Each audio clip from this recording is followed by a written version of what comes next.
Get comfortable with English in comfort. This is your English listening practice podcast to help you learn and improve naturally. Hey there, Liam. Hi, Emily. I'm very happy to be here again today. Well, Liam, I'm also thrilled to be here with you. Thrilled. This means the same thing as very happy, right?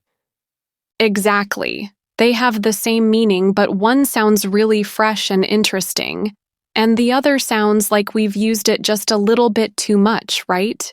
You're so right. And that's a perfect example of what we're talking about today. Yes. Today's episode is all about how to stop saying very all the time. We're going to teach you different ways to replace very and sound more natural. This will improve your English vocabulary to sound more advanced, fluent, and more like a native speaker. Using very isn't wrong, but knowing other words can make your English speaking much more colorful and confident. By the way, this is English in Comfort, the place where you can learn English while you relax, lie down, or even while you sleep. No pressure, no stress, just real English. So get comfortable, grab your tea, and let's get started. So we said thrilled is a great and better way to say very happy. Now, what if we want to say the opposite of happy, which is very sad?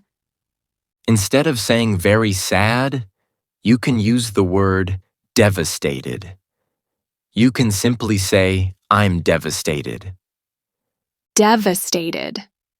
For example, if you heard some really bad news, you can say, she was devastated when her dog got sick.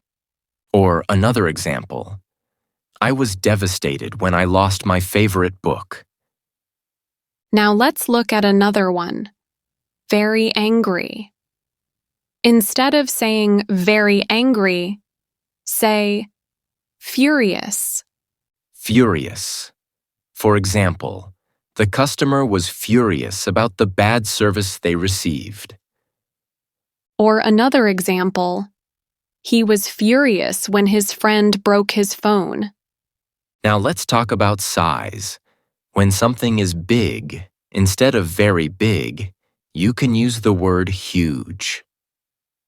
Huge. For example, the new shopping mall is absolutely huge. Or another example, he has a huge collection of old movies. What if something is very small? Instead of saying very small, a more descriptive word you can use is tiny. Tiny. For example, the baby birds were tiny and they had no feathers yet. Or another example, I found a tiny key, but I don't know what it opens. Now, the next one. We really say this a lot. Very important.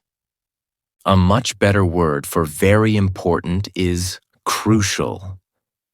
For example, the last piece of information is crucial for solving the puzzle. Or learning new words is crucial for improving your English. Then we have very interesting. You can use the word fascinating. Fascinating.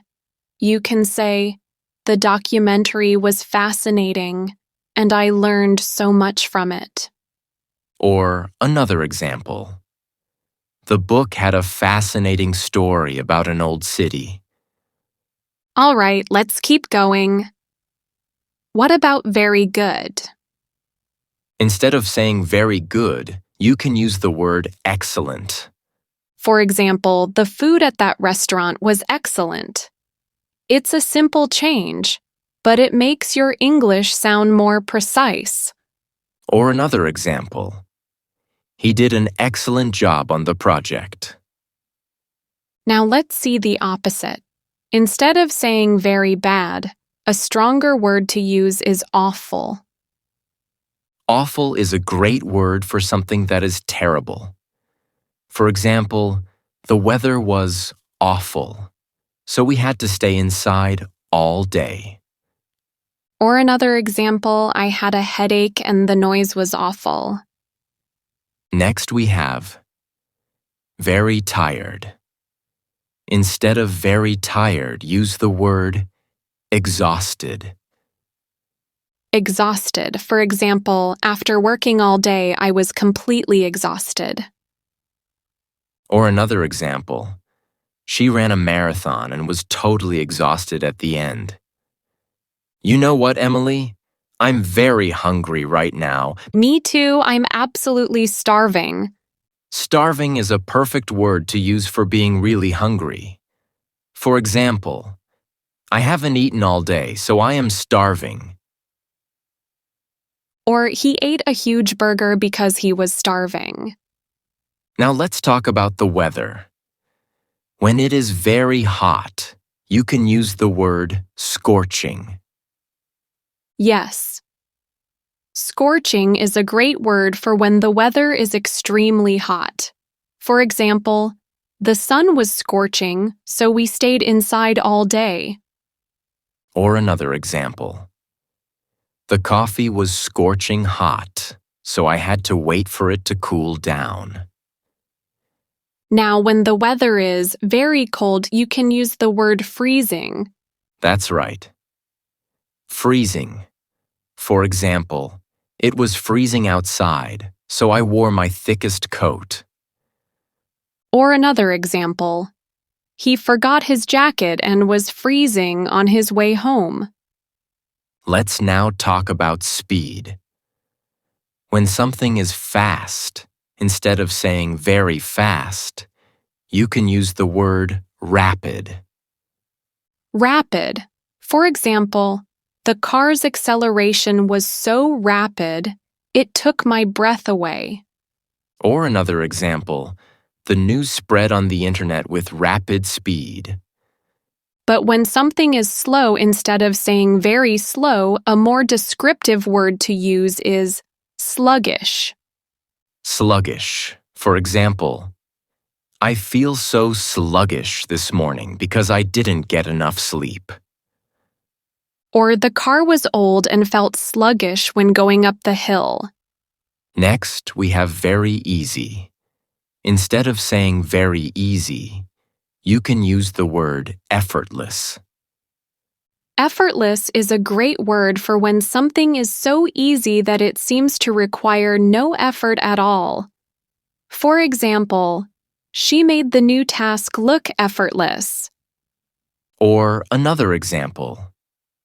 His style is so simple and cool, it looks completely effortless.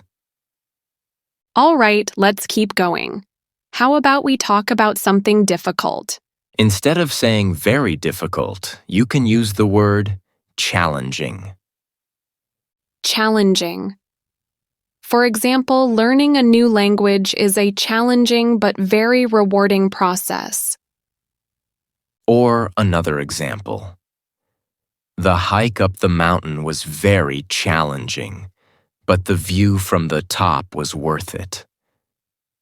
Now, what if something is very beautiful? A much better word to use is stunning. Stunning.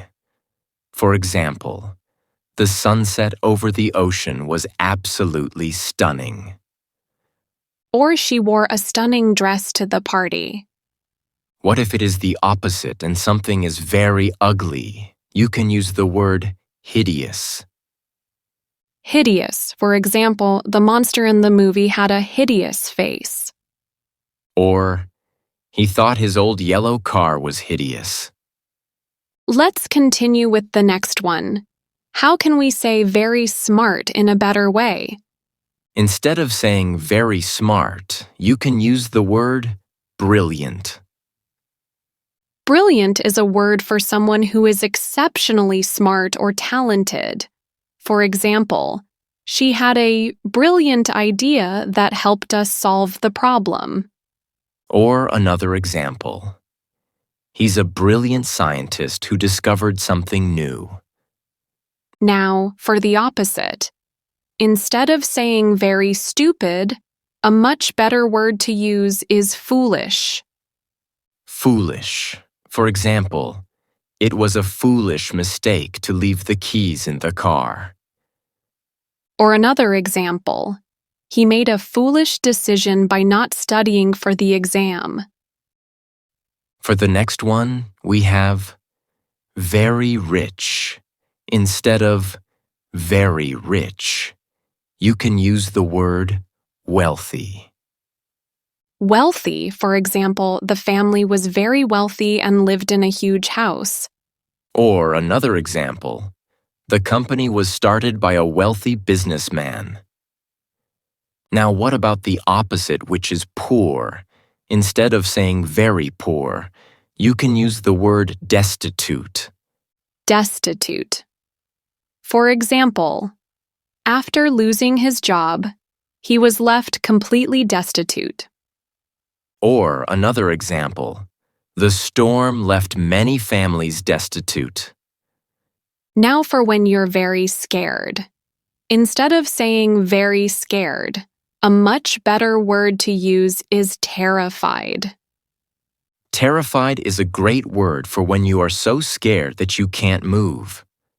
For example, she was terrified of spiders, even small ones. Or another example, he was terrified when he saw a ghost in the movie. And now, for our last word, instead of saying very funny, you can use the word hilarious.